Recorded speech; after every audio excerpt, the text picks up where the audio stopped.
హరి ఓం తేదీ 26/9/25 శుక్రవారము. శ్రీ విష్ణు సహస్రనామ జ్ఞాన యజ్ఞములు.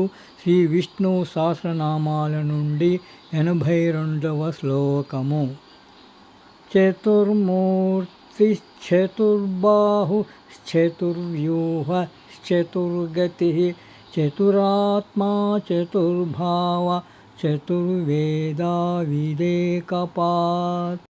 విష్ణు సహస్రనామాల నుండి 772వ నామము. ఏకపాత్. ఓం ఏకపాతయే నమః. ఈ నామము ఏకపాత్ అంటే ఈ ప్రపంచమంతా ఒకటే పాదంగా ఉన్నవాడని అర్థము. ఇప్పుడున్నది మనము కనుగొన్నది ఏకపాత్తేనన్నమాట. 3 పాదాలింకా అవ్యక్తంగానే ఉన్నాయి. జై శ్రీకృష్ణ.